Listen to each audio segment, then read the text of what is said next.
அன்பும் பாசமும் சொந்தமும் நிறைந்திருக்கக்கூடிய வெள்ளகோயில் பகுதியினுடைய அன்பு பெரியோர்களே, சகோதர சகோதரிகளே, தமிழ்நாட்டில் எந்த ஒரு சிறிய ஊரிலும் கூட ஒரு புத்தக திருவிழா 6 ஆண்டுகளாக வெற்றிகரமாக நடத்தப்பட்டு இரவு 8:30-9 மணிக்கு அந்த அரங்கத்தில் எல்லோரும் பொறுமையாக எல்லா வயதையும் கடைந்திருக்கக்கூடிய பெரியோர்களிலிருந்து குழந்தைகள் வரை அமைதியாக ஒரு புத்தக திருவிழா நிகழ்வில் இருக்கிறாங்க அப்படின்னாங்க ஐயா. அந்த ஊர்ல நிச்சயமாக ஒரு கலாச்சாரம் இருக்கிறது என்கின்ற அர்த்தம், அந்த ஊர்ல நிச்சயமாக ஒரு தர்மம் இருக்கிறது என்கின்ற அர்த்தம், அந்த ஊர்ல நிச்சயமாக உண்மை இருக்கிறது என்ற அர்த்தம். வெள்ளக்கோவில்ல 6 ஆண்டுகளாக மிகச் சிறப்பாக இந்த புத்தக திருவிழா நடத்தப்பட்டு இன்று 6வது ஆண்டுல 5வது நாள் நின்று கொண்டிருக்கின்றோம். நிகழ்ச்சி முடியும் தருவாயில் நின்று கொண்டிருக்கின்றோம்.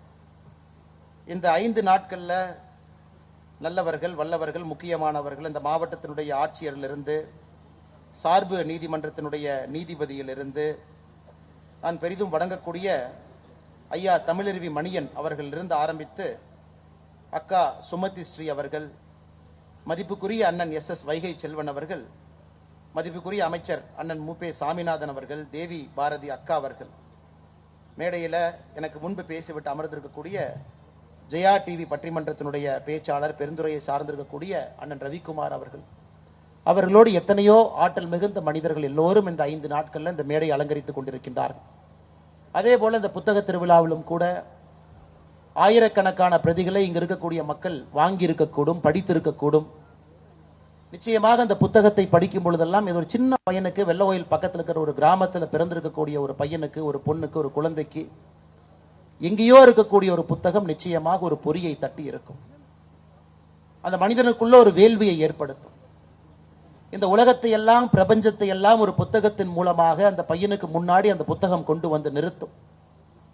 2000 ஆண்டுகளுடைய சரித்திரம் அந்த குழந்தையினுடைய கண் முன்னாடி இருக்கும். ஆகச் சிறந்த மனிதர்களுடைய வாழ்க்கை தத்துவங்கள் அந்த புத்தகத்தில் இருக்கும். மிகப்பெரிய மனிதர்களுடைய சிறு கதைகள், காலத்தை கடந்து நிற்கக்கூடிய கதைகளை எல்லாம் அந்த குழந்தை படிக்கும்.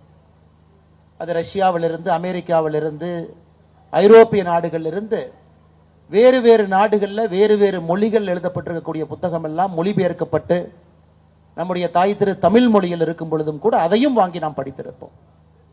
அந்த குழந்தையினுடைய மனது விசாலமாக திறக்கும். எல்லாவற்றையும் தாண்டி அந்த பிஞ்சு நெஞ்சத்துல நாமும் வாழ்க்கையில பெரிய ஒரு சாதிக்க வேண்டிய இடத்திற்கு செல்ல வேண்டும் என்கின்ற வேட்கை உருவாகும். ஒரு புத்தக திருவிழாவும் ஏதோ ஒரு மனிதர்களுக்குள்ள ஒரு தாக்கத்தை ஏற்படுத்துங்க ஐயா. சென்னையில பார்ப்போம், கோயம்புத்தூர்ல பார்ப்போம், பெரிய பெரிய நகரத்துல புத்தக திருவிழாவை பார்ப்போம். ஒரு சிறிய நகரத்துல இத்தனை மனிதர்கள் ஒன்றாக இணைந்து மிகுந்த சிரமத்துக்கிடையில, பொருள் பற்றாக்குறைக்கிடையில வெள்ளகோவில் மகாத்மா காந்தி நற்பணி மன்ற அறக்கட்டளை இணைந்து 6வது ஆண்டாக இந்த விழாவை மிகச் சிறப்பாக நடத்தி கொண்டிருக்கின்றார்கள். தலைமை வகித்துக் கொண்டிருக்கக்கூடிய அண்ணன் MS அருண்குமார் அவர்கள் இதை ஒருங்கிணைத்தும் கொண்டிருக்கின்றார்கள். செயலாளர் வெள்ளகோவில் அரிமா சங்கத்திலும் ஒரு பொறுப்பில் இருக்கிறாங்க. வரவேற்புரை நல்கிவிட்டு அமர்ந்திருக்கக்கூடிய JR சம்பத்குமார் அவர்களுக்கும் என்னுடைய இனிமையான வணக்கத்தை தெரிவித்துக் கொள்கின்றேன். அதே போல முன்னிலை வைத்துக் கொண்டிருக்கக்கூடிய அருமையண்ணன் முருகவேல் அவர்கள், குப்பண்ணா பவுல்ட்ரி ஃபார்முடைய நிர்வாக இயக்குனர் விஷ்ணு கீ கம்பெனி அன்பு சகோதரர் சரவணன் அவர்கள், வாழ்த்துறை நல்கிவிட்டு அமர்ந்திருக்கக்கூடிய பாலா மெட்ரிகுலேஷன் பள்ளியினுடைய தாளராக இருக்கக்கூடிய அன்பு அண்ணன் டி ராஜா அவர்கள், ராயல் ஸ்பின்னிங் பெல்ஸ் அன்பண்ணன் செந்தில்குமார் அவர்கள், வஞ்சியம்மன் மெட்ரிகுலேஷன் மேல்நிலை பள்ளியினுடைய தாளராக இருக்கக்கூடிய பிரதீப் முத்துக்குமார் அவர்கள், இந்த மகாத்மா காந்தி நற்பணி மன்றத்தினுடைய இணை செயலாளர் அருமை சகோதரர் காளிதாஸ் அவர்கள், முக்கியமாக வெள்ளகோவில் மகாத்மா காந்தி நற்பணி மன்றத்தினுடைய அறக்கட்டளையுடைய தலைவராக இருக்கக்கூடிய அன்பு சகோதரர் ராஜ்குமார் அவர்கள் எல்லோரும் இந்த மேடையின் மீது இருக்கின்றார். அன்பு சொந்தங்களே, என்னை பொறுத்தவரை ஒரு மனிதனுக்கு நாம் ஒரு நல்ல ஒரு கிஃப்ட் நீங்க கொடுக்கணும், நல்ல ஒரு பரிசு கொடுக்க வேண்டும் என்றால், ஒரு பொன்னையும் பொருளையும் கொடுத்தீங்கன்னா கூட அது ஒரு காலத்துல விலை இல்லாம போயிருங்க ஐயா. ஆனா ஒரு புத்தகத்தை கொடுத்து அந்த புத்தகத்தை ரசித்து படித்து வாழ்க்கையில துன்பம் வரும் பொழுதும் இன்பம் வரும் பொழுதுதான் பிடித்த அந்த புத்தகத்தை திறந்து, பிடித்த பக்கத்தை திறந்து ஒரு 2-3 வரிகள் ஏற்படுத்தியிருக்கக்கூடிய தாக்கத்தை எப்பொழுதெல்லாம் எடுத்து படிக்கின்றீர்களோ அப்பொழுதெல்லாம் ஒரு மனிதன் புதிதாக பிறக்கின்றான். எத்தனையோ புத்தகங்கள் இங்கே நாம் படித்திருந்தாலும் கூட ஒரு 10 புத்தகங்கள் நமக்கு பக்கத்திலேயே இருக்குங்க ஐயா. கஷ்டமான நேரத்துல திறந்து படிப்போம். ஆனா இன்னைக்கு வாசிப்பு பழக்கம் என்பது பெரும் நகரத்துல பின்னோக்கி சென்று கொண்டிருக்கிறது. குறிப்பாக இந்த செல்போன் கருவி வந்த பிறகு எல்லா குழந்தைகளும் கூட இன்னைக்கு ஒரு சமூக வலைதளத்துல தாக்கத்துல மாட்டிக்கொண்டிருக்கின்றார். ஒரு புத்தகத்தை எடுத்து அமைதியாக எந்தவித பாதிப்பும் மனதுக்கு இல்லாம எடுத்து படிப்பதற்கான நேரம் எந்த குடும்பத்திலும் இல்லைங்க ஐயா. அதையும் தாண்டி சில வீட்டில் பெற்றோர்கள் டிவியை கழட்டி வச்சிடறாங்க. கண்டிப்பாக அலைபேசியை பயன்படுத்தக்கூடாது என்கின்ற ஒரு சட்டத்தை வீட்டுக்குள்ள சர்வதிகாரத்தனமாக நடத்துகின்றார்கள். அந்த குழந்தைகள்கிட்ட ஒரு மாற்றத்தை நம்ம பார்க்கிறோம். ஒரு பண்பு இருக்கு, ஒரு பாசம் இருக்கு, ஒரு புத்தகத்தின் மீது ஒரு காதல் இருக்கு. இன்னொரு பக்கம் ஏட்டு சுரக்காய் கறிக்கு உதவாது என்பது போல பள்ளிக்கூடத்திலே சொல்லிக் கொடுக்கக்கூடிய புத்தகங்களை மட்டும் திரும்ப திரும்ப படிக்கிறாங்க. அது மக்கப் வாமிட்டு வரைக்கும் போறாங்க. அதை படித்தால் மட்டும் வாழ்க்கையிலே ஒரு பெரிய சாதனையை செய்து விடலாம் என்கின்ற நம்பிக்கையில் அதே புத்தகத்தை திரும்ப திரும்ப படிக்கிறாங்க. ரிவிஷன் டெஸ்ட்டுக்கு ஒரு ரிவிஷன் டெஸ்ட். அது போன்ற குழந்தைகள் புத்தகம் படித்தாலும் கூட கல்வியை தாண்டி பள்ளிக்கூடத்தில் இருக்கக்கூடிய புத்தகத்தை தாண்டி இன்னொரு உலகத்தை அறிமுகப்படுத்தக்கூடிய புத்தகத்தை அவங்களும் படிக்கிறது இல்லை. அதனால மிக மோசமான ஒரு சூழல்ல வாசிப்பு பழக்கமே மிக குறைவாக இருக்கக்கூடிய ஒரு காலகட்டத்தில் ஒரு புத்தக திருவிழாவை நடத்துவது அவ்வளவு எளிதான ஒரு வேலை கிடையாது. இத்தனை பதிப்பாளர்கள் எல்லாம் அழைத்து அவர்களுக்கு அந்த நேரம் கொடுத்து அவர்களுக்கு ஸ்டால் போட்டு மக்களை எல்லாம் விளம்பரப்படுத்தி நீங்கெல்லாம் வாங்கன்னு சொல்லி 5 நாட்களும் அதற்கான ஒரு சூழலை இங்கே உருவாக்கி அந்த புத்தகத்தை உங்க கையில வந்து கொண்டு சேர்ப்பதற்கு மேடையில் இருக்கக்கூடிய மனிதர்கள் எவ்வளவு கஷ்டப்பட்டிருப்பார்கள் என்பதை இந்த நேரத்தில் நான் நினைவு கூறுகின்றேன். ஏற்கனவே சொன்னது போல வெள்ளகோவில்ல 8:30 மணிக்கு கடைசி நாள்ல இத்தனை பேர் வந்து உட்கார்ந்து இருக்கிறீங்கன்னா அது ஒரு சாதாரண ஊர் கிடையாது. இங்கே நான் என்னுடைய ஆரம்ப பள்ளி நான் படித்த ஊர். என்னுடைய எல்கேஜி யூகேஜி என்கின்ற ஆரம்ப கல்வியை வெள்ளகோவில்ல படித்த ஒரு மனிதன் நான். இந்த மண்ணில் உங்களை போல எனக்கும் ஒரு சிறிய சொந்தம் இருக்கிறது. முழு சொந்தம் உங்களுக்கு இருப்பதை போல ஒரு சிறிய சொந்தம் எனக்கும் இருக்கிறது. ஆரம்பகால கல்வியை இங்கே கற்றேன். என்னுடைய மாமாவினுடைய ஊர், என்னுடைய அம்மாச்சியினுடைய ஊர், இங்கிருந்து அருகாமையில் இருக்கக்கூடிய ஊர். கிட்டத்தட்ட அங்கேயே தங்கி படித்து ஒரு பஸ்ல இங்கே டவுன் பஸ்ல இங்கே வந்து இங்க ஜஸ்ட் இங்கிருந்து ஒரு 2 கிலோமீட்டர் தூரத்தில் இருக்கக்கூடிய பள்ளியிலே படித்து விட்டு மறுபடியும் இங்கிருந்து அவங்களுடைய தோட்டத்திலே ஒரு 2-3 வருடங்கள் நான் வளர்ந்திருக்கின்றேன். ஸோ வெள்ளகோயில் பக்கத்தில் இருக்கக்கூடிய சிறிய சிறிய கிராமத்திலிருந்து வரக்கூடிய துடிப்புமிக்க இளைஞர்கள் ஒரு வேள்வியோடு எப்படி சாதிக்க வேண்டும் என்று காத்து கொண்டிருக்கின்றார்கள் என்பதையும் முழுமையாக அறிந்தவன் நான். அப்படிப்பட்ட அந்த விழாவுக்கு வந்திருப்பது என்னுடைய பெரிய ஒரு பாகியமாக இந்த அற்புதமான மாலை நேரத்தில் எத்தனையோ சொந்தங்களை, நண்பர்களை, உறவினர்களை, உற்றோர்களை, சான்றோர்களை, அறிஞர்களை, பெரியோர்களை, தாய்மார்களை, சகோதர சகோதரிகளை ஒரே இடத்துல பார்ப்பது என்னுடைய வாழ்க்கையினுடைய பாகியமாகவும் நான் கருதுகின்றேன். அன்பு சொந்தங்களை, எனக்கு தலைப்பு கொடுத்திருக்கின்றார்கள் அச்சம் தவிர என்கின்ற ஒரு தலைப்பு. எல்லா நாளுமே பேச்சாளர்கள் பேசிக்கிட்டே வர்றாங்க. ஐயா, அச்சம் இல்லாமல் ஒரு வாழ்க்கையை வாழ முடியுமா அப்படின்னு கேட்டீங்கன்னா நிச்சயமாக முடியாது. அச்சமே இல்லாம ஒரு வாழ்க்கையை வாழ்ந்தால் அந்த மனிதன் ஒரு முட்டாளாக மட்டும்தான் இருப்பான். ஒரு கரண்டை போய் தொட்டிங்கனாலும் அது ஷாக் அடிக்கும். எதற்கும் நான் பயப்பட மாட்டேன் என்று சொல்லி யாரும் போய் ஒரு கரண்ட்டை தொட முடியாதுங்க ஐயா. ரோட்ல ஒரு பஸ் போனா கூட அந்த ஸ்பீடை பார்த்து தான் ரோட்டையே கடக்கிறோம். வேகமா போகணும், பஸ் மேல அடிச்சாலும் ஒன்னும் ஆகாது என்று நினைத்தாலும் கூட நமக்கு பிரச்சனை தான். அச்சம் என்பது வாழ்க்கையில நிச்சயமாக அது இருக்கணும். அச்சம் இருக்கக்கூடிய வாழ்க்கை என்பது பல இடத்துல நமக்கு நாமே பாதுகாப்பான ஒரு வளையத்தை உருவாக்கி வாழ்க்கையை வாழ ஆரம்பிப்போம். ஆனால் அச்சம் என்பது வாழ்க்கையாக மாறும் பொழுதுதான் பிரச்சனை ஆரம்பிக்கிறது. அச்சமே என்னுடைய வாழ்க்கை, எதை கண்டாலும் பயம், எதற்கெடுத்தாலும் பயம். பயம் என்கின்ற ஒரே ஒரு வார்த்தை என்னுடைய வாழ்க்கையில எந்த ஒரு வேலையும் செய்ய விடாம என்னை ஒரு நடைப்பிணமாக வைத்திருக்கிறது என்று சில பேர் நினைச்சா அது உண்மைதாங்க ஐயா. இத பயம் என்கின்ற ஒற்றை வார்த்தை எத்தனையோ மனிதர்கள் பிறக்கும் பொழுது ஆண்டவன் அவர்களுக்கு எந்த உயரத்திற்கு செல்ல வேண்டும் என்கின்ற கட்டளையோடு இந்த பூமிக்கு அனுப்பினார்களோ அந்த உயரத்திற்கு நிறைய மனிதர்கள் செல்லாததற்கு ஒற்றை காரணம் உள்ளத்தில் இருக்கக்கூடிய அதிகப்படியான பயம். சோ அச்சம் தவிர என்கின்ற வார்த்தையை எப்படி பார்க்கிறேன் ஐயா, தேவையில்லாத அச்சத்தை தவிர்க்க வேண்டியதாக நான் பார்க்கின்றேன்.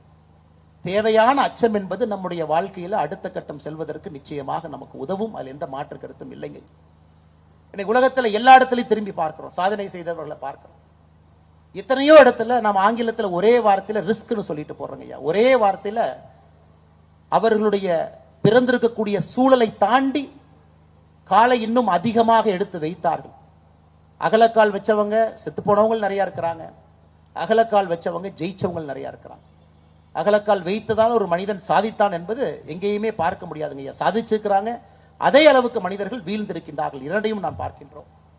ஆனால் கால்குலேட்டட் ரிஸ்க் என்கின்ற வார்த்தையை பயன்படுத்துறோம். அந்த அகலக்காலை வைக்கும் பொழுது தீர்க்கமாக ஆராய்ந்து யோசித்து ஒரு முறைக்கு 2 முறை இன்னும் ஆழமாக நாம் சரியான பாதையில போறோமா, இந்த நேரத்தில் அந்த முடிவு எடுக்கணுமா, நம்முடைய பொருளாதார சூழல் இதற்கு இடம் கொடுக்குமா, நாம் வளர்கின்ற சூழல் அதுக்கு இடம் கொடுக்குமான்னு ஒரு முறைக்கு 2 முறை யோசித்து காலை வைக்கக்கூடியவர்களை கால்குலேட்டட் ரிஸ்க் யோசித்து காலை வைத்தார்கள் என்று சொல்வோம். அதுல எண்ணற்ற மனிதர்கள் வாழ்க்கையிலே சாதித்திருக்கின்றார்கள், பெரிய பெரிய உயரத்துக்கு வந்திருக்கின்றார்கள். குறிப்பாக சிறு சிறு கிராமத்திலிருந்து யாராலும் நம்ம வர்றோமோங்க ஐயா, நமக்கு பிகினர்ஸ் டிஸ்அட்வான்டேஜ் என்கின்ற வார்த்தை இருக்கு. ஒரு நகரத்தில் பிறக்கக்கூடிய ஒரு குழந்தைக்கும் எங்கேயோ ஒரு மலையில ஒரு காட்டு பகுதியில் பிறக்கக்கூடிய ஒரு குழந்தைக்கும் நிச்சயமாக ஆரம்பத்தில் ஒரு பிரச்சனை இருக்கும்.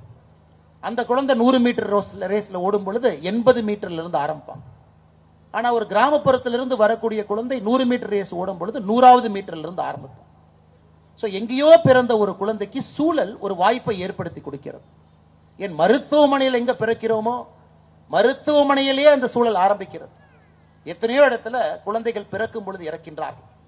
ஆனா நாம எந்த இடத்துல குழந்தை பிறக்கும் பொழுது இறக்கின்றார்கள் அப்படின்னு ஒரு கணக்கெடுத்து பார்த்தீங்கன்னா, எந்த மருத்துவமனையில வசதி இல்லையோ, எங்கே வசதி வாய்ப்பு இல்லாத இடத்துல ஒரு குழந்தை பிறத்திருக்கின்றார்களோ அங்கிருந்து வாழ்க்கையில பிரச்சனை ஆரம்பிக்கிறது.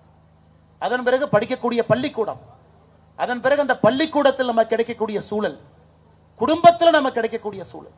ஆனால் குறிப்பாக இந்த கிராமப்புறத்திலிருந்து வரக்கூடிய எத்தனையோ குழந்தைகள் வாழ்க்கையில அதிகப்படியாக அவங்க ரிஸ்க் எடுக்கிறாங்க. ஜெயிக்கணும் என்கின்ற வெறி அவர்களுடைய உடம்புக்குள்ள இன்னும் அதிகப்படியா இருக்கு. அவர்களுக்கு அச்சம் தவிர் என்கின்ற ஒரு வார்த்தையை வைத்து குறிப்பாக வெள்ளகோவையில் அது பேச வேண்டும் என்பது என்னுடைய ஆசை. ஐயா, ஒரு குருவி கூட சிக்கமங்களூர்ல நான் காவல்துறை கண்காணிப்பாளராக இருந்த பொழுது எங்களுடைய வீட்டுக்கு பின்பகுதியில் ஒரு புறா கூடு வச்சிருந்ததுங்க ஐயா. நான் தினமும் ஆபீஸ் போறதுக்கு முன்னாடி அந்த கூட்டை வந்து பார்ப்பேன். அந்த புறா ஒரு முட்டையிட்டு அது ஒரு சின்ன குஞ்சா இருந்தது. எனக்கு ஆரம்பத்தில் பெரிய ஆசை, எனக்கு தெரியாத காரணத்தினால அந்த குஞ்சு இருக்குதே, ரொம்ப கஷ்டப்படுதே, நாம் அந்த குஞ்சுக்கு ஏதாச்சும் செய்ய வேண்டும் என்று இந்த புறா நகரத்தில் நம்முடைய வீட்டில் கூடு கட்டி இருக்கு. இந்த புறாக்கு எங்க போனா இறை கிடைக்க போகிறது, நம்முடைய வீட்டில் இருக்கேன்னு நான் வீட்டில இருந்து 2 சோளமோ 2 அரிசியோ டெய்லியும் கொண்டே வச்சுட்டு போவாங்க ஐயா. முதல்ல புறாவுக்கு வச்சேன். புறா அதை சாப்பிடும், கூட்டுக்குள்ள போய் கக்கும். அந்த குழந்தை அந்த அரிசியோ அந்த குழந்தை அவங்க தாய் கக்கக்கூடிய ஒரு உணவை சாப்பிடும். கொஞ்ச நாளைக்கு அப்புறம் இன்னும் யோசிச்சு எதற்கு நேராக தாய் மூலமாக குழந்தைக்கு கொடுக்கணும், நேரடியாக கூட்டு பக்கத்திலே வச்சிடலாமே, அந்த புறாவினுடைய குஞ்சு நேரடியாக சாப்பிட வேண்டும் என்று வைக்க ஆரம்பிச்சு. ஒரு 15-20 நாட்கள் கழித்து ஒரு நாள் பார்த்தங்க, அந்த குஞ்சு கீழே விழுந்து இறந்து கிடந்தது. பெரிய ஒரு மனதில் ஒரு அதிர்ச்சி, நாம் தவறு செய்து விட்டோமோ, நாம் அந்த இறை வச்சனாலதான் அந்த குஞ்சு செத்து போச்சு அப்படின்னு சொல்லிட்டு நான் ஆழ்ந்து பார்த்தங்க ஐயா. அந்த குஞ்சு வழக்கமாக இருக்கின்ற புறா குஞ்சை விட இன்னும் கொஞ்சம் பருத்தமா இன்னும் பெருசா இருந்துச்சு. இன்னும் உடம்பு வெயிட்ல பாத்தீங்கன்னா ஐயா கொஞ்சம் பெருசா இருந்துச்சு. அப்ப நான் பார்த்தேன், ஓ, இந்த குஞ்சுக்கு நாம் இறை வைத்ததுதான் தவறாகிவிட்டது. இந்த குஞ்சு நன்றாக இருக்க வேண்டும் என்ற இறை வைத்தோம், அதனால் அந்த குஞ்சு நிறைய சாப்பிட்டுச்சு. அந்த வயசுல அந்த குஞ்சு பறக்க வேண்டும் என்றால் உடல் எடை குறைவாக இருக்க வேண்டும், அது இயற்கையினுடைய நியதி. ஆனா இயற்கையினுடைய நியதிக்கு எதிராக நான் இறை வைத்தனால் அந்த குஞ்சு வளர்ந்து விட்டது, இன்னும் வெயிட் இருக்கிறனால பறக்க முடியல. பறக்க முயற்சி பண்ணுச்சு, கீழே விழுந்து இறந்துருச்சு. அப்ப வெட்டரி டாக்டர் கேட்ட, அவர் சொன்னார், ஐயா, வாழ்க்கையில் நாம் செய்யக்கூடிய பெரிய தவறு, ஒரு மனிதனுக்கு நாம் பாராட்டி சீராட்டி வளர்க்கும் பொழுது எல்லா விஷயத்தையும் நாம் எடுத்து கொடுக்கும் பொழுது அந்த மனிதனுக்கு வயிற்றிலே பசி என்கின்ற வார்த்தை தெரியாது, புரியாது, அறியாது. அந்த குழந்தைக்கு தயவு செய்து முழு வயிறுக்கு நான் ஊட்டி விடாதீங்க ஐயா. எங்கே ஒரு வேள்வி வருகிறது, எங்கே ஒரு தவம் தெரிகிறது, எங்க பயத்தை எல்லாம் தாண்டி ஒரு குழந்தை சாதிக்கிறது என்றால் அந்த குழந்தைக்கு வயிற்றுல ஏதோ ஒரு இடத்துல கொஞ்சம் இடைவெளி இருக்க வேண்டும். அங்கேதான் பயம் என்கின்ற வார்த்தையும் கூட அந்த வயிறு அதை அப்படியே கரைச்சு சாப்பிட்டுருது. அடுத்த முறை எங்கள் வீட்டில் மறுபடியும் 6 மாதம் கழித்து மறுபடியும் அதே புறா, மறுபடியும் ஒரு முட்டை. இந்த முறை எல்லாத்துக்கிட்டையும் சொன்ன, யாருமே பக்கத்துல போயிடாது, பக்கத்துல யாருமே போகக்கூடாது, அந்த தாய் தன்னுடைய குழந்தையை பார்த்து கொள்ளட்டும் என்று.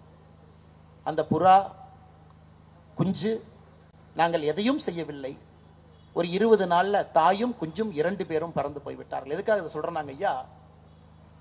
அச்சம் பயம் எங்கே வரும் என்றால், வாழ்க்கையில எல்லாமே நமக்கு சில இடத்துல கிடைக்கும் பொழுது அச்சமும் பயமும் தானாக நமக்கு வரும். காரணம், எந்த பொருளையும் நாம் கடினப்பட்டு ரோட்டில் நின்று வேர்வையோடு ஈட்டி பெறவில்லை.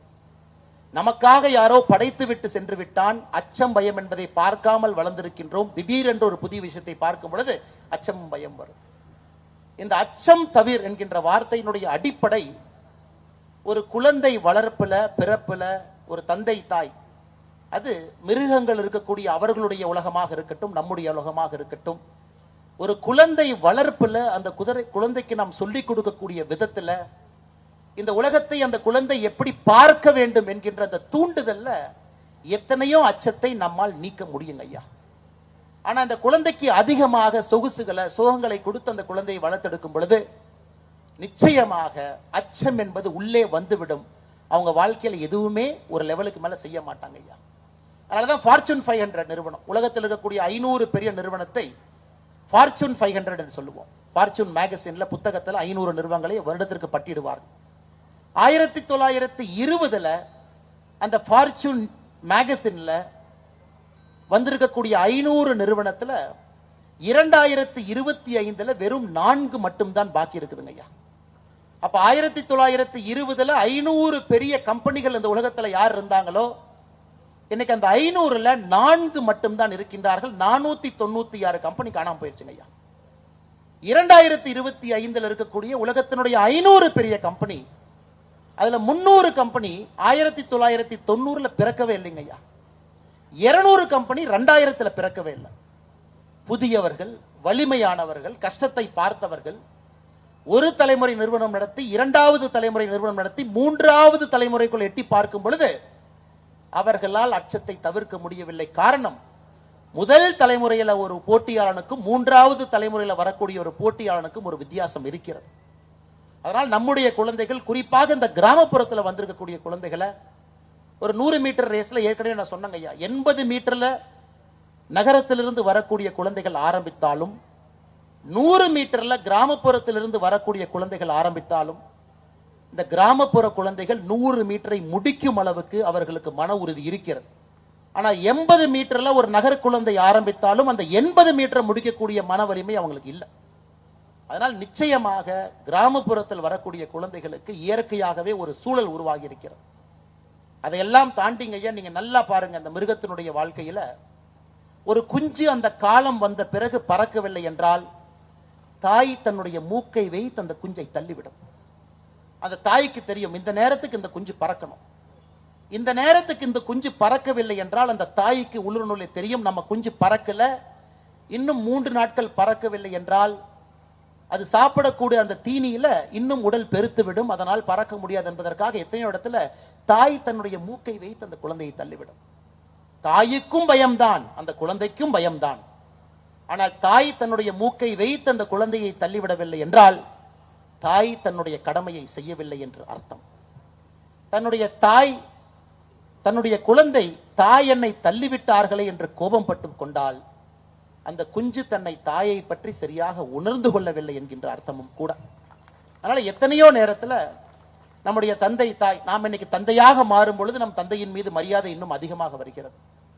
நம்ம தந்தை எதற்காக நமக்காக அதை செய்தார், எதற்காக நம்மிடத்துல பல இடத்துல கடினமாக நடந்து கொண்டார், எதற்காக எத்தனையோ இடத்துல இதை செய்ய வேண்டும் என்று சில இடத்துல வற்புறுத்தினாங்க, சில இடத்துல துன்புறுத்தினாங்க.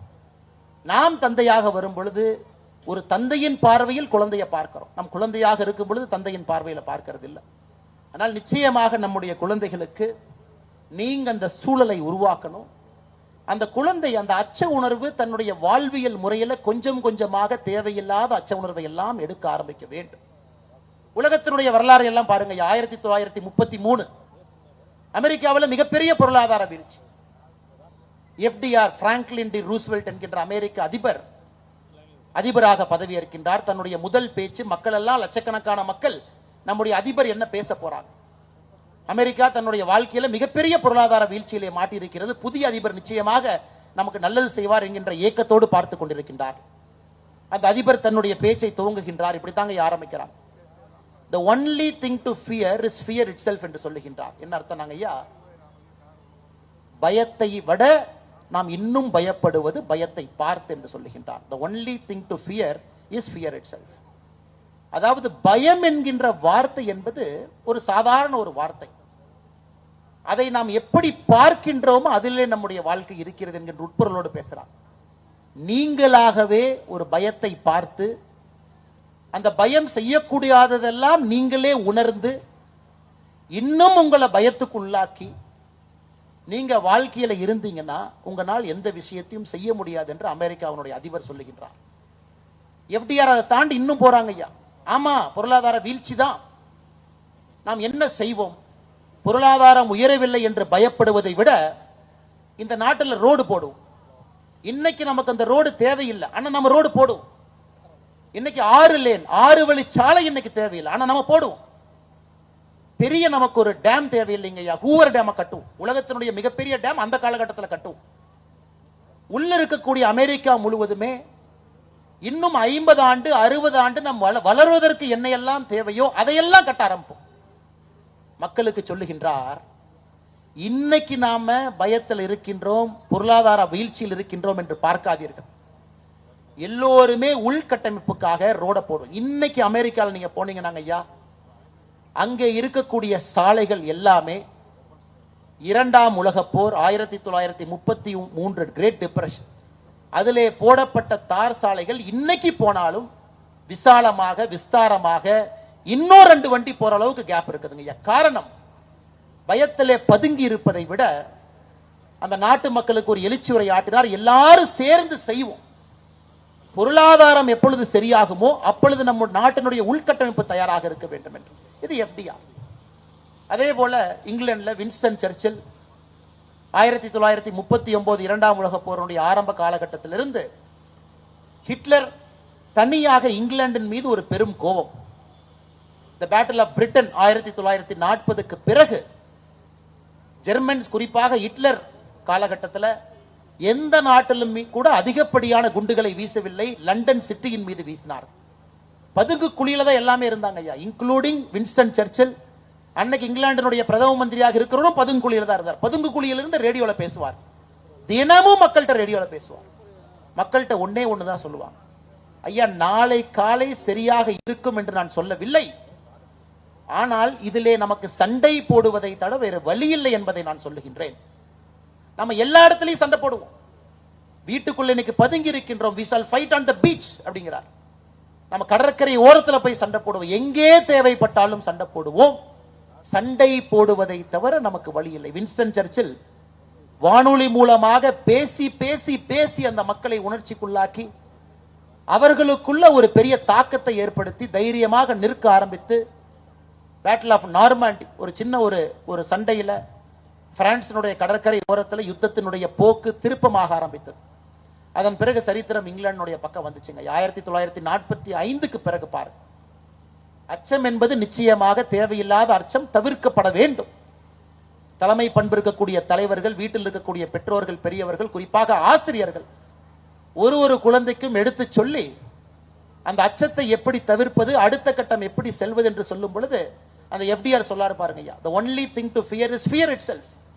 பயத்தை விட அதிகமாக பயப்படுவது பயத்தை பார்த்து. பயத்துக்கே அந்த பிரச்சனை இல்லை, ஆனா பயத்தினால இது எல்லாம் உருவாகும் என்று பயப்படுகின்றோம் இல்லைங்களா, அது பயத்தை விட கொடியது என்று சொல்லுகின்றார். இது ஐயன் திருவள்ளுவர் அவர்களும் 428வது குறள்ல அவரு இதை தொடர்றார். பயம் இருக்கணும், நீ பயம் இல்லை என்று வேலை செய்தால் அது பேதமையாயிரும். ஆனா எந்த பயம் இருக்க வேண்டும், எந்த பயம் இருக்கக்கூடாது என்பதை உணர்ந்து செயல்பட்டீங்கன்னா நீங்க வெற்றி அடைவீங்க. திருவள்ளுவர் அவர்கள் இன்னொரு காலகட்டத்தில் சொல்றாங்க. அன்பு சொந்தங்களே, நம்முடைய நாடு இன்னைக்கு ஒரு மிகப்பெரிய ஒரு முக்கியமான தருணத்தில் நின்று கொண்டிருக்கின்றோம். அதிக காலம் இல்லைங்க ஐயா, நமக்கு இன்னும் 35 ஆண்டுகள் இருந்து 40 ஆண்டுகள் மட்டும்தான் இந்த நாடு வளர்ச்சி பாதையில் இருக்கும். அதன் பிறகு இந்த நாட்டில் வயதானவர்களுடைய எண்ணிக்கை அதிகமாக இருக்கு. இன்னைக்கு சராசரி வயது 29-30 இருக்கிறோங்க ஐயா. சைனாவுடைய சராசரி வயது 41. 30 ஆண்டு காலம் சைனா வளர்ந்துட்டான். நாம இன்னைக்கு 20-30 இருக்கும், 29-30 இருக்கும். இன்னும் 35 ஆண்டுகள் கழித்து 2060 வரும் பொழுது நம்முடைய சராசரி வயது 47க்கு போயிருங்க ஐயா. அதன் பிறகு வீழ்ச்சி அடைய ஆரம்பிப்போம். காரணம், மக்கள் குழந்தை பெற்றுக்க மாட்டாங்க. ஒரு தாய் ஒரு குழந்தை அல்லது எத்தனையோ படித்த பெண்கள் குழந்தை வேண்டாம் என்று முடிவெடுத்து விடுவார்கள். எப்படி ஜப்பான் பார்த்தீங்கன்னா ஒரு ஆண்டுமே அங்கே குழந்தை பெற்றுக்கொள்வர்கள் குறைந்து கொண்டிருக்கின்றார்கள். ஜப்பானுடைய மக்கள் தொகை கீழே வருது. சைனா முதல் முறையாக கடந்த ஆண்டு சைனாவுடைய மக்கள் தொகை போன ஆண்டு குறைந்தது 2 மில்லியன் 20 லட்சம். 2023 விட 2024 சீனாவில் 20 லட்சம் பேர் மக்கள் தொகையில வீழ்ந்திருக்கின்றார். இன்னும் சைனா கீழே போக ஆரம்பிச்சிருச்சுங்க மக்கள் தொகையில. நமக்கு இன்னும் 30 ஆண்டுகள் மட்டும்தான் இளமையான ஒரு நாடாக இருப்போம். 2060 வரும் பொழுது 47 வயசு சராசரியாக ஆகிரும். ஐயா, மக்கள் வயது அதிகமாகும் பொழுது நாட்டில் என்னங்க ஐயா பிரச்சனைனா, அத்தனை வயது இருக்கவங்களை அந்த நாடு பார்த்துக்கணும், பென்ஷன் கொடுக்கணும், அவங்களுக்கு நல்ல மருத்துவ வசதி கொடுக்கணும், அவங்களுக்கு பிரச்சனை இல்லாம கடைசி காலகட்ட வாழ்க்கையை பாற்றுக்கொள்ள வேண்டிய கடமை அரசுக்கு இருக்கு. ஆனா நாடு இளமையாக இருந்தால் எல்லாரும் சம்பாதிப்பாங்க, நாட்டுக்கு வரி கட்டுவாங்க, நாட்டினுடைய வருமானம் உயரும். அதை வைத்து எத்தனையோ வேலைகளை அந்த நாட்டுக்குள்ள செய்யலாம்.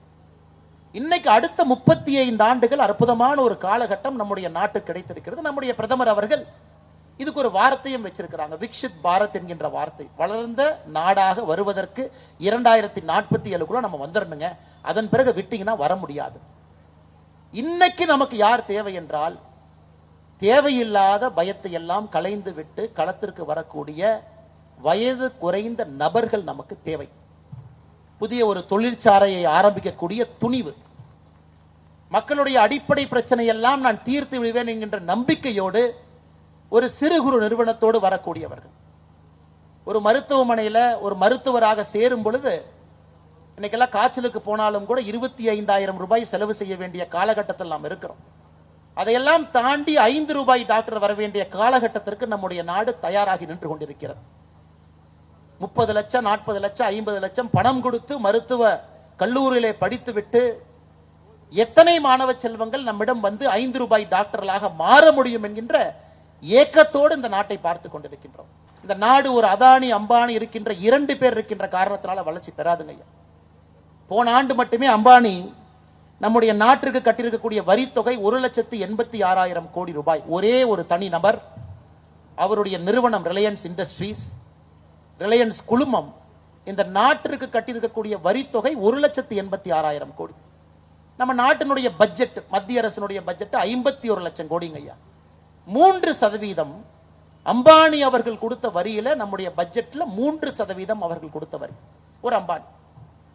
நாட்டில் போன ஆண்டு அதானி கட்டிய வரி 95,000 கோடி. 1,85,000 அம்பானி, 95,000 கோடி அதானி. இவங்க 2 பேர்த்தையும் சேர்த்து பார்த்தீங்கன்னா ஐயா கிட்டத்தட்ட 2,81,000 கோடி ரூபாய். நம்ம பட்ஜெட்ல 5% அவர்கள். இன்னைக்கு நாம் நன்றாக யோசிக்க வேண்டும். இவ்வளவு பெரிய நாடு, 144 கோடி பேர் இருக்கக்கூடிய நாடு, இன்னும் 30 ஆண்டுகள் மட்டும்தான் நமக்கு அந்த இளமையான பருவம் இருக்கக்கூடிய ஒரு நாடு. எத்தனை இளைஞர்கள் நமக்கு வேணும் யோசிச்சுப்பார். எத்தனை பெயர் சின்ன சின்ன சின்ன நிறுவனங்களை ஆரம்பிக்க வேண்டும் என்று யோசிச்சுப்பார். எத்தனை பெயர் லட்சக்கணக்கான கோடிக்கணக்கான வேலை வாய்ப்பை உருவாக்க வேண்டும் என்று யோசிச்சுப்பார். எத்தனை தரமான மருத்துவர்கள், அடித்தட்டு மருத்துவம் பார்க்கக்கூடியவர்கள் வேண்டும் என்று யோசிச்சுப்பார். எத்தனை நல்ல அரசு அதிகாரிகள், group 4, group 3, group 2, group 1, IAS, all India service, எங்கே இருந்தாலும் கூட நெஞ்சுரத்தோடு நேர்மையோடு நிற்கக்கூடிய அதிகாரிகள் எத்தனை பேரும் யோசிச்சுப்பார். இது திரும்ப 2060 கிடைச்சா வேஸ்ட்டுங்க ஐயா. ஒரு மனிதன் வலிமையாக இருக்கும் பொழுது மட்டும்தாங்க ஐயா வெயிட் தூக்க முடியும். 60 வயசு ஆனதுக்கு அப்புறம் ஜிம்முக்கு போய் வெயிட் தூக்கி பிரயோஜனம் இல்லைங்க ஐயா. இன்னைக்கு இந்தியாவை பொறுத்தவரை 2025 2060 வரை 35 ஆண்டுகள் இந்த சுமையை சுமக்கக்கூடிய போராளிகள் அந்த களத்தில் நமக்கு தேவைப்படுகின்றார்கள். காரணம், அவர்கள் வந்துவிட்டால் 7 தலைமுறையாக இருக்கக்கூடிய அந்த வறட்சி, 7 தலைமுறையாக நம்மை பீடையை போல் பிடித்துக் கொண்டிருக்கக்கூடிய ஏழை என்கின்ற வார்த்தையை நம்முடைய தலைமுறையில் அதை அகற்றி விடலாம். வறட்சி என்கின்ற வார்த்தை அகற்றி விடலாம், ஏழ்மை என்கின்ற வார்த்தை அகற்றி விடலாம். அதற்கு நல்ல மனிதர்கள் தேவை. பாரதி எப்ப சொல்றான் பாருங்க ஐயா, வாழ்ந்தது ரொம்ப குறைவுதான், 39 ஆண்டுகள். 1881 பிறந்தாங்க, வெறும் 39 ஆண்டுகள் மட்டும்தான். அப்பவே சொல்றாரு, அச்சமில்லை அச்சமில்லை அச்சமில்லை, உச்சி மீது வானிருந்து விடுகின்ற போதிலும் அச்சம் இல்லையே, பிச்சை எடுத்து சாப்பிட்டாலும் எனக்கு அச்சம் இல்லையே, எங்கிட்ட இருக்கிற பொருளை எல்லாம் எடுத்துட்டு என்னை ஒண்ணுமில்லாம நீ செஞ்சாலும் அச்சம் இல்லையே, நீ எனக்கு என்னதான் செஞ்சாலும் எனக்கு அச்சம் என்கின்ற வார்த்தை என்னுள் இல்லை என்பதை மகாகவி பாரதி 39 வயசுல சுதந்திர இந்தியா கிடைக்குமா என்று தெரியாதுங்க. அவர் வாழ்ந்த காலகட்டம், இறந்த காலகட்டத்தில் மகாகவி பாரதிக்கு சுதந்திரம் கிடைக்குமானே தெரியாது. அப்பயே பாடிட்டார், ஆடுவோமே பல்ல பாடுவோமே ஆனந்த சுதந்திரம் அடைந்து விட்டோம் என்று பாடுவோம். அவர் பாடி 28 ஆண்டுகள் கிடைத்தது சுதந்திரமே கிடைச்சது. ஆனாலும் மகாகவி பாரதியினுடைய மனம் என்பது அச்சத்தை எல்லாம் தாண்டி நிற்கக்கூடிய ஒரு மனம். எல்லாத்தையும் தாண்டி நின்றாருங்க, எல்லாத்தையும் தாண்டி நின்றார். மக்களுக்கு இந்த வேள்வியை ஊட்டினார். பயந்தீங்கன்னா எந்த வேலையும் நடக்காது, பயப்படாம நின்று களத்தில் ஆடுங்கள் என்று சொன்னவர். இன்னும் கொஞ்சம் பின்னாடி போங்க, 1857 இருந்தா நம்முடைய சுதந்திரத்திற்கான துவக்கூரை எழுதுறோம். First war of Indian independence, sepoy மியூட்னிங்கிற வார்த்தையெல்லாம் பயன்படுத்துறதுக்கு முன்னாடியே வாங்க. கொஞ்சம் வீரன் அழகுமுத்து கோனை யோசிச்சு பாருங்க, அவர் வாழ்ந்த காலகட்டம் எப்பன்னு யோசிச்சு பாருங்க. வீரன் அழகுமுத்து கோன் 1857க்கே 100 ஆண்டுகளுக்கு முன்னாடி வாழ்ந்தவர். பீரிங்கி முனையிலே நிற்க வைத்து அவரை சுட்டு அவருடைய உடம்பை சின்னாபின்னமாக சிதறடித்த பொழுதும் கூட தைரியமாக நின்றவர் வீரன் அழகுமுத்துக்கோன். நம்முடைய சரித்திரத்தில் அதை படிக்கணும் ஐயா. அவருக்கும் தெரியாது எப்ப சுதந்திரம் கிடைக்கும் என்று. அவர் இறந்த பிறகு இன்னும் 300 ஆண்டுகள் கழித்து நமக்கு சுதந்திரம் கிடைச்சு, 200 ஆண்டுகள் கழித்து. மருது சகோதரர்கள், அந்த வார்த்தை நீங்க படிக்கணுங்க ஐயா. ஜம்பு பிரகடனம் 1801 ஸ்ரீரங்கம் கோயில்ல போய் ஒட்டிடுறார். ஜம்பு பிரகடனம் என்கின்ற வார்த்தை ஒட்டிட்டு வந்துடுறார். அதை எல்லாம் மக்கள் எல்லாம் போய் படிங்கிறார். அதை மட்டும் உங்களுக்கு படித்து காட்ட வேண்டும் என்று விரும்புகின்றேன்.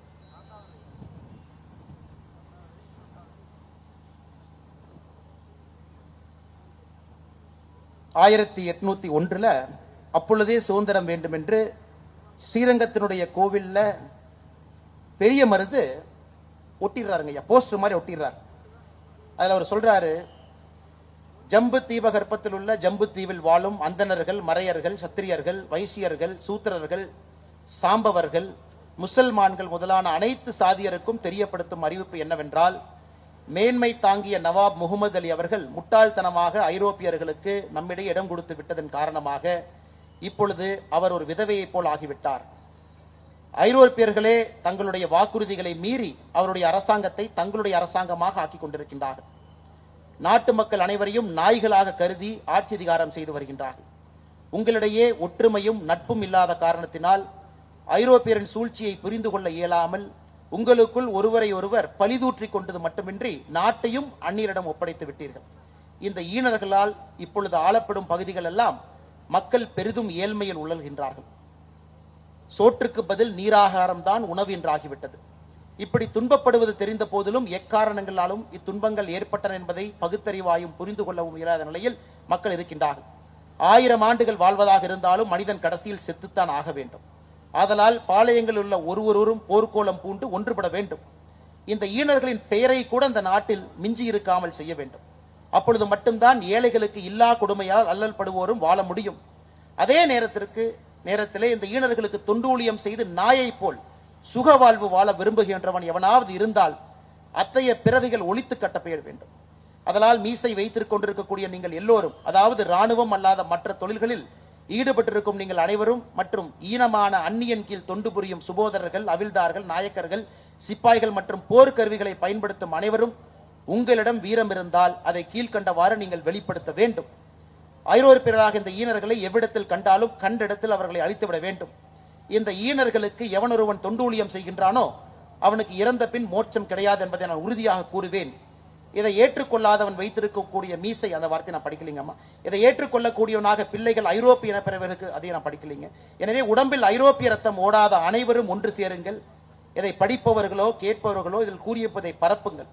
எவனொருவன் இந்த அறிவிப்பை ஒட்டப்பட்ட சுவரிலிருந்து எடுக்கின்றானோ அவன் பஞ்சமாபாதங்களை செய்தவனாக கருதப்படுவான். இப்படிக்கு மருதுபாண்டியன் பேரரசுகளின் ஊழியன், ஐரோப்பியர்களின் ஜென்ம விரோதி. எப்போ ஒட்டுறாருங்க ஐயா? 16/6/1801 ஒட்டுறார். என்ன தைரியம் பாரு! 16/6/1801 1857 சரித்திரம் சொல்றோம்.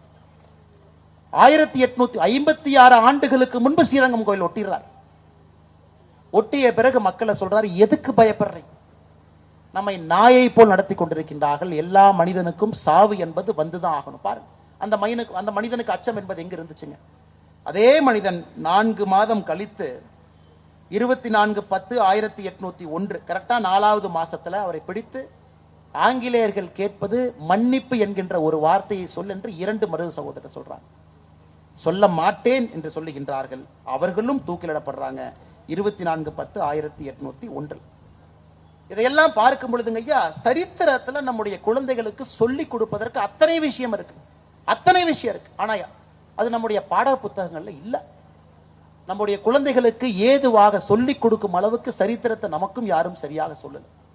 அதையெல்லாம் நம்முடைய குழந்தைகளுக்கு சொல்லிக் கொடுத்து, அச்சம் இருக்கட்டும், ஆனால் அச்சத்தை எல்லாம் தாண்டி தேவையில்லாத அச்சத்தை எல்லாம் நீக்கி அந்த குழந்தை வாழ முடியும், வாழ வேண்டும் என்கின்ற ஒரு நல்ல ஒரு காரணத்தை நீங்கள் நிச்சயமாக அவர்களுக்கு வாழ்விலே உருவாக்க வேண்டும் என்பது என்னுடைய அன்பான வேண்டுகோள். அதையெல்லாம் தாண்டிங்க ஐயா, 2 விதத்தில் அந்த அச்சத்தை போக்கலாம்.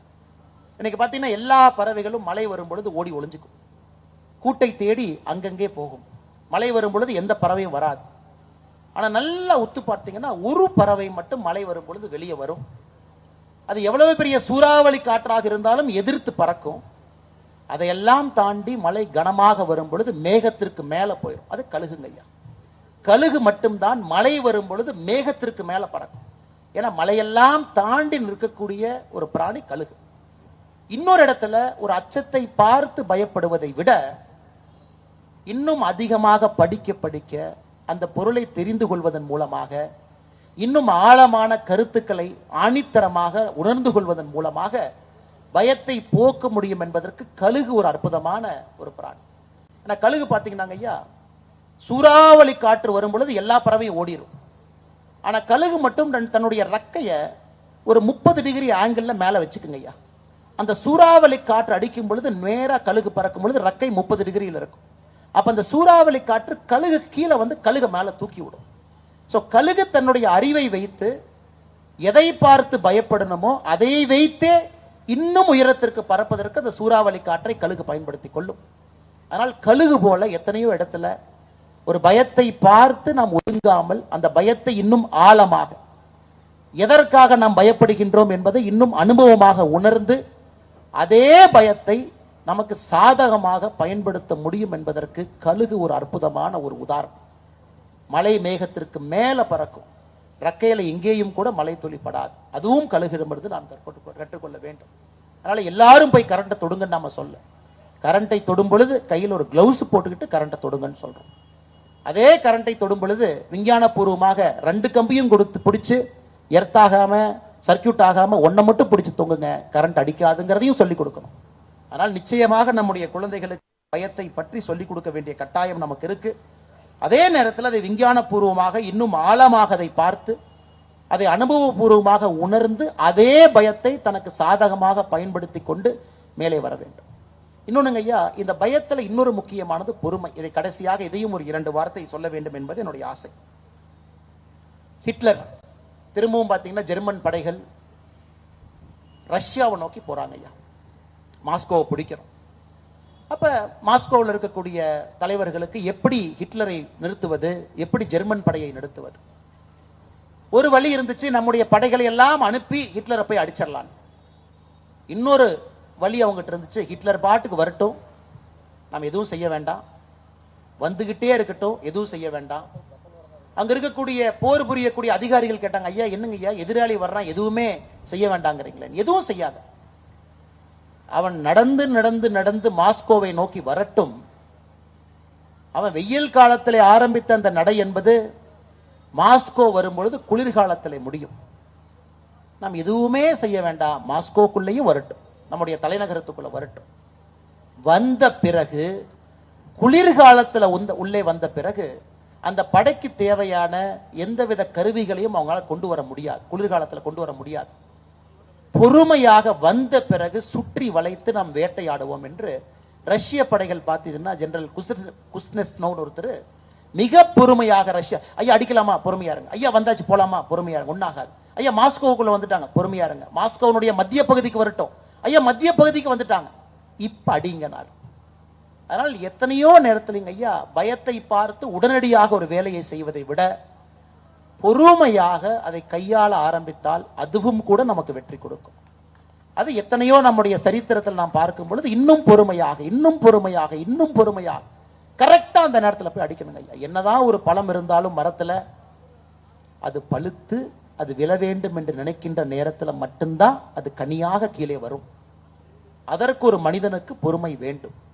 அதனால் பயத்தை எத்தனையோ இடத்துல வெல்லலாம். ஒன்று, பயம் வரும் பொழுது அதே பயத்தை பயன்படுத்தி மேல போக முடியுமான்னு பார்க்கலாம். அந்த பயத்தை பொறுமையாக கையாள முடியுமா பார்க்கலாம். அதையெல்லாம் தாண்டி அந்த பயம் வரும் பொழுது பயத்தை இன்னும் உன்னிப்பாக ஆழமாக படித்து அனுபவமாக உணர்ந்து அதை தவிர்க்கலாகமா? அதையும் பார்க்கலாம். பயத்தை மட்டும் பார்க்கலாம், பயத்தினால் வரக்கூடிய பயத்தை பார்க்க வேண்டாம் என்பதை பல உதாரணத்தில் நம்ம பார்த்திருக்கிறோம். பயத்தை பார்ப்போம், ஆனா பயத்தினால வரக்கூடிய பயத்தை நாமளே ஒரு பிரம்மையாக உருவாக்கி இதை செய்து விடுவோமோ அதை செய்து விடுவோமோன்னு இது பார்க்க வேண்டாங்க ஐயா. அதனால் நம்முடைய கடமை, நம்முடைய குழந்தைகளை நல்ல ஒரு வாழ்க்கை சிறப்பாக வளர்த்த வேண்டியது கடமை. ஒரு தாய் பருந்தை போல மூக்கை வைத்து குழந்தையை தள்ளிவிட வேண்டிய நேரத்தில் தள்ளிவிட்டு தாங்க ஐயா ஆகணும். அப்பொழுது மட்டும்தான் அந்த சின்ன அந்த பருந்து பறக்க ஆரம்பிக்கும். அது இயற்கையினுடைய நியதி. எங்கே அனுபவபூர்வமாக ஆற்றல் பூர்வமாக பேச வேண்டும் அதை பேசித்தான் ஆகணும். அதற்கு புத்தகம் என்கின்ற அற்புதமான ஒரு கருவியை ஒரு வாசிப்ப பழக்கத்தை ஆரம்பிச்சு கொடுங்க. ஒரு தந்தை தாய் உற்றோர்கள் உறவினர்கள் நீங்க யாராக இருந்தாலும் புத்தகத்தை அன்பளிப்பாக கொடுக்க ஆரம்பிங்க. அதையெல்லாம் தாண்டி கடைசியா நம்ம எல்லோருமே இங்கே பெருமை மிகுந்த தமிழர்களுங்க ஐயா, எல்லாமே பெருமை மிகுந்த தமிழர்கள். நம்முடைய மொழியின் மீது, தாய்மொழியின் மீது மாறாத காதல், பற்றாத பாசம் இருக்கு. ஆனாலும் புரிந்து கொள்ள வேண்டும், நம்முடைய குழந்தைக்கு இன்னொரு மொழியை நம்ம சொல்லி கொடுக்காதனால அந்த மொழியில் இருக்கக்கூடிய வாழ்க்கை ரகசியங்கள் அந்த குழந்தைக்கு எப்படிங்க ஐயா தெரியும்? எனக்கு ஞானபீட விருதுன்னு சொல்றாங்க ஐயா. விருது இந்தியாவில் மிகச்சிறந்த எழுத்தாளர்களுக்கு வருடத்துல ஒரு மொழியில ஒரு எழுத்தாளர் கொடுக்கப்படுகின்ற ஒரு விருது ஞானபீட விருது. தமிழ் மொழியில கடைசியாக அதை வாங்கியவர் ஐயா ஜெயகாந்தன் அவர்கள் 2002 ஜெயகாந்தன் ஐயா வாங்கியிருக்கிறாங்க. 2 நூல்கள் தமிழ்ல ஞானபீடம் வாங்கியிருக்கு. ஆனா ஹிந்தியில 11 நூல்கள் வாங்கியிருக்கிறது, கன்னடத்துல 9 நூல்கள் வாங்கியிருக்கிறது, ஒரிசால 4 வாங்கியிருக்கிறது. அப்ப இந்த ஞானபீட நூல்களை மட்டும் நீங்க கூகுள் பண்ணி பாருங்க. இந்தியாவில் இருக்கக்கூடிய எல்லா மொழிகளிலும் இருக்கக்கூடிய மிகச்சிறந்த புத்தகங்கள் 1964க்கு பிறகு எழுதப்பட்ட புத்தகங்கள் வருடத்திற்கு ஒரு விருது அரசு கொடுக்கிறாங்க. அப்ப நம்முடைய குழந்தைக்கு ஒரு மொழியை நாம் எக்ஸ்ட்ரா சொல்லி கொடுக்கறனால, தாய்மொழி இருக்கட்டும், ஆங்கில மொழி இருக்கட்டும், 3வது ஒரு மொழி படிக்கும் அளவுக்கு பேசும் அளவுக்கு நம்ம சொல்லி கொடுக்கறனால ஐயா, அந்த மொழியில் இருக்கக்கூடிய எல்லா இலக்கியங்களும் இந்த குழந்தை முன்னாடி வந்து நிற்கும். எப்படி நம்முடைய ஐயன் திருவள்ளுவரை நாம படிக்கிறோம், அதுல தெரிஞ்சுக்கிறோம். அதே போல கர்நாடகால குவம்புங்கிற ஒரு ஆள் இருக்காருங்க, அற்புதமான எழுத்தாளர். அத்தனை வாழ்க்கை ரகசியங்கள்லாம் உள்ளே வைத்து சொல்லக்கூடிய ஒரு ஞானபீட விருது வாங்கிய ஒரு மனிதர். அவருடைய நூல்களும் படிப்பதற்கு ஒரு வாங்கி. பிந்திரே என்கின்ற அறிஞர், அவருடைய நூலையும் படிப்பதற்கு ஒரு வாங்கி. ஹிந்தியில் ஒரு புத்தகத்தை எடுத்து அதையும் படிப்பதற்கு ஒரு வாங்கி. ஒரிசால ஒரு புத்தகத்தை ஒடியால் எடுத்து அதையும் படிப்பதற்கு, பிரெஞ்சு, ஜெர்மன், எத்தனை அற்புதமான எழுத்தாளர்கள் இருக்கின்றார்கள் அதை படிப்பதற்கு. அதனால் நிச்சயமாக புத்தகம் என்று வந்துவிட்டால் நம்முடைய மொழி என்பது தடையாக இருக்கக்கூடாது என்கின்ற அன்பான வேண்டுகோளையும் உங்களுக்கு வைக்கின்றேன். எவ்வளவு மொழிகள் நமக்கு தெரியுமோ அவ்வளவு நல்லதுங்க ஐயா. மகாகவி பாரதி தன்னுடைய தாய்மொழியை மட்டும் படித்துவிட்டு யாமறிந்த மொழிகளிலே தமிழ் மொழி போல் இனிதாவது எங்கும் இல்லைன்னு அவர் சொல்லிங்க ஐயா. அவருக்கு எழுத படிக்க அற்புதமாக பிரெஞ்சு தெரியும். மகாகவி பாரதிக்கு எழுது படிக்க அற்புதமாக உருது தெரியும். எழுத படிக்க 8 மொழிகள் தெரியும். நாம் எத்தனை இடத்துல 14 மொழிகள்னு சொல்றோம். உறுதியாக அவருக்கு 8 மொழிகள் தெரியும். மிச்ச 6 மொழிகள் பேச தெரிந்திருக்கின்றான். 14 மொழிகள் என்று சொல்லுகின்றோம். இத்தனை மொழிகள் தெரிந்த பிறகு அவர் சொல்லுகின்றார், என்னுடைய தாய்மொழியை போல் எங்கேயும் இல்லை. அதனாலதான் மகாகவி பாரதியை பொறுத்தவரை காசிக்கு சென்றும் அங்கேயும் வாழ முடிந்தது. கல்கட்டால போய் சகோதரி நிவேதிதாவை பார்த்து அங்கேயும் அவரால் வாழ்ந்த முடிந்தது. பிரெஞ்சு பேசக்கூடிய புதுச்சேரியில 10 ஆண்டு காலம் வாழ்ந்து அங்கேயும் வாழ முடிந்தது. ஆனா எல்லா இடத்திலும் தன்னுடைய தாய்மொழியை விட்டுக் கொடுக்கவில்லை, நாட்டினுடைய சுதந்திர வேள்வியை விட்டுக் கொடுக்கவில்லை. ஆனால் உங்களுடைய குழந்தைகளுக்கு என்னுடைய அன்பான வேண்டுகோள், நீங்க கொடுக்கக்கூடிய இன்னொரு பெரும் பரிசும் கூட ஒரு 3வது 4வது மொழியை வெறும் பேசும் அளவுக்கு நீங்க சொல்லிக் கொடுங்க. பேசும் அளவுக்கு அந்த மாநிலத்திலிருந்து வரக்கூடிய ஒருவரை பார்த்து ஒரு 10 நிமிஷம் 5 நிமிஷம் அவர் தாராளமாக பேசும் அளவுக்கு சொல்ல கொடுக்கக்கூடிய கடமை ஒரு பெற்றோருக்கும் இருப்பதாக நான் பார்க்கின்றேன். தாய்மொழியினுடைய பெருமை உயர வேண்டும் என்றால் மற்ற மொழிகளும் கொஞ்சமாவது தெரிந்திருந்தால் மட்டும்தான் நம்முடைய தாய்மொழியினுடைய பெருமை அது உயரும். அது ஏன்னா எந்த மாநிலத்துக்கு நம்ம போனாலும் நம்மளை தமிழ்காரனா தான் பார்ப்பாங்க. நானும் கர்நாடகாவிலே 10 ஆண்டு காலம் வேலை செய்திருக்கின்றேன். ஆனா ஒரு முறையும் என்னை மெட்ராஸ்காரம்பாங்க, சென்னைக்காரம்பாங்க, தமிழ்நாட்டுக்காரம்பாங்க, தமிழ் பேசுறோன்னு தான் சொல்லுவாங்க. அந்த மொழியை நான் சரளமாக பேச ஆரம்பித்தும் கூட இவன் தமிழ்நாட்டுக்காரன் தான். நம்முடைய அடையாளம் என்பது நம்மை விட்டு எங்கேயும் போகாது. அதற்காக பயந்து ஒரு மொழியை கற்க மாட்டேன் என்று சொல்லி நாம் நம்மை ஒரு இருட்டு சிறைச்சாலைக்குள்ள அடைத்துக் கொள்ள வேண்டாம் என்கின்ற அன்பான வேண்டுகோளை நீங்க தெரிவித்து, அத்தனை மொழிகளுடைய இலக்கியமும் உங்களுடைய குழந்தைகள் முன்பு வந்து நிற்கட்டும். லியோ டோல்ஸ்டாய் ரஷ்யால எழுதுனதை படிப்பங்க ஐயா, தப்பே இல்லை, கொஞ்சம் தெரிஞ்சா படிச்சிடலாம். ஆங்கில மொழிகள் இருக்கக்கூடிய அத்தனை புத்தகங்களும் வரட்டும் உங்களுக்கு. உலகத்துல ஒரு கலாச்சாரத்தை அழிக்க வேண்டும் என்றால் முதல்ல என்ன செய்வாங்க ஐயா? அந்த கலாச்சாரத்தில் இருக்கக்கூடிய நூலகத்தை அழிப்பாங்க. தி பர்னிங் ஆஃப் அலெக்சாண்ட்ரியா லைப்ரரி ஈஜிப்ட்ல 1.5 வருஷம் அந்த லைப்ரரி எரிச்சாங்க ஐயா. 1.5 வருஷம் எரிச்சாங்க. நலந்தா லைப்ரரி 6 மாசம் எரிச்சாங்க. கான்ஸ்டான்டினோப்பிளுடைய லைப்ரரி எரித்து அரபுகளுடைய சரித்திரத்தை மொத்தமா குருசேர்ல எடுத்துட்டாங்க. சோ ஒரு ஆட்சிக்கு வரக்கூடியவன், ஒரு ஆட்சியாளன் என்ன பண்றானாங்க ஐயா, ஒரு கலாச்சாரத்தை அழிக்க வேண்டும் என்றால் அந்த கலாச்சாரத்தினுடைய நூலகத்தை அழிக்கிறான், அதில் இருக்கக்கூடிய புத்தகத்தை அளிக்கின்றான். திரும்ப அந்த கலாச்சாரம் மீண்டு வந்து 2000 ஆண்டுகளாக எழுதப்பட்ட புத்தகத்தை மறுபடியும் உருவாக்குவதற்கு எத்தனை ஆண்டுகள் தேவைப்படும் என்று யோசியுங்கள். அதனால் நூல்களை வாங்குவோம், வாசிப்போம். அதை படிச்சு முடிச்ச பிறகு நம்ம வீட்டுல சிலந்தி வலையாக கரையானுக்கு மாட்டி அது சாப்பிடாம அதை ஒருத்தருக்கு அன்பான கிஃப்டா கொடுத்துருவோங்க ஐயா, பரிசா கொடுத்துருவோம். படித்து முடித்த பிறகு அந்த புத்தகத்தை ஒரு கிஃப்டா கொடுக்கிற மாதிரி ஒரு அற்புதமான விஷயம் எதுவுமே இல்லைங்க ஐயா. நமக்கு தெரிந்தவர்களுக்கு நீங்களே ஒரு கைப்பட எழுதி, இந்த புத்தகத்தில் எனக்கு இது பிடித்திருந்ததுன்னு ஒரு பின்பக்கத்தில் எழுதி அனுப்பிடுங்க ஐயா. வாழ்க்கையில மிகப்பெரிய மாற்றத்தை ஏற்படுத்தும். அது நிச்சயமாக நீங்கள் எல்லாம் செய்வீர்கள் என்கின்ற நம்பிக்கை. அதே போல 6வது ஆண்டில் இருக்கக்கூடிய வெள்ளகோவில் மகாத்மா காந்தி நற்பணி மன்ற அறக்கட்டளை நடத்தக்கூடிய இந்த புத்தக திருவிழா என்பது வருகின்ற காலத்துல இன்னும் பெரிய ஒரு திருவிழாவாக, புத்தக திருவிழாவுக்கெல்லாம் ஒரு மிகப்பெரிய திருவிழாவாக இங்கே இருக்க வேண்டும். தமிழகத்தில் இருக்கக்கூடிய எல்லா ஆண்டோர்கள் சான்றோர்கள் வெள்ளக்கோவிலை நோக்கி படையெடுக்கணும். அந்த 6 நாட்கள் இங்கே எப்படி ஒரு வசந்த காலத்துல காசி, ஒரு வசந்த காலத்துல காஞ்சி, இது போன்ற பெரும் நகரங்கள் எல்லாம் வசந்த காலத்துல எப்படி அறிஞர்கள் இங்கேயும் அங்கேயும் ஓடிக்கொண்டு அவர்களுடைய விஷயத்தை எல்லாம் பேசுவார்களோ, அதுபோல வெள்ளகோவிலும் அறிவு கருவூலமாக ஒரு பெரிய புள்ளியாக தமிழகத்தினுடைய சரித்திரத்தில் இடம்பெற வேண்டும். 6வது ஆண்டு 10வது ஆண்டாக 20வது ஆண்டாக 30வது ஆண்டு காலமாக மாற வேண்டும் என்று சொல்லி பெரியோர்கள் எல்லாம் முன்னெடுக்கையில் இருக்கிறாங்க. எல்லா கட்சியை சார்ந்த அற்புதமான தலைவர்கள் இருக்கின்றார்கள். வெள்ளகோவிலுக்கு உழைத்தவர்கள் இங்கே இருக்கின்றார்கள். மரியாதைக்குரிய எல்லா தலைவர்களும் எல்லா கட்சியிலிருந்தும் வந்திருக்கின்றார்கள். மரியாதைக்குரிய அனைத்து இந்திய அண்ணா திராவிட முன்னேற்ற கழகத்திலிருந்து, திராவிட முன்னேற்ற கழகத்திலிருந்து, காங்கிரஸ் கட்சியிலிருந்து எல்லா பெரியவங்க இங்க இருக்கிறாங்க. கட்சியெல்லாம் தாண்டி இணைந்து எல்லா அரசியல் தலைவர்களும் இந்த புத்தக திருவிழாவுக்காக ஒன்றாக இணைந்திருக்கின்றார்கள் என்பதே வெள்ளகோவில் மக்கள் கொடுத்திருக்கக்கூடிய ஒரு முக்கியமான செய்தி. அதற்கும் உங்களுக்கு இந்த பாராட்டுக்களை தெரிவித்து, முன்னெருக்கையில் இருக்கக்கூடிய தலைவர்களும் கூட சித்தாந்தத்தை எல்லாம் கொஞ்ச நேரம் ஒதுக்கி வைத்துவிட்டு அறிவுக்காக புத்தகத்திற்காக ஒன்றாக இணைந்து மக்களுக்காக வந்திருக்கக்கூடிய எல்லா தலைவர்களுக்கும் இந்த நேரத்தில் நெஞ்சார்ந்த நன்றிகளை தெரிவித்து, மேடையின் மீது இருக்கக்கூடிய தலைவர்களுக்கும் நன்றியை தெரிவித்து, வாய்ப்பு கொடுத்த நல்ல உள்ளங்களுக்கும் நன்றியை தெரிவித்து என்னுடைய உரை முடித்துக் கொள்கின்றேன். நன்றி, வணக்கம்.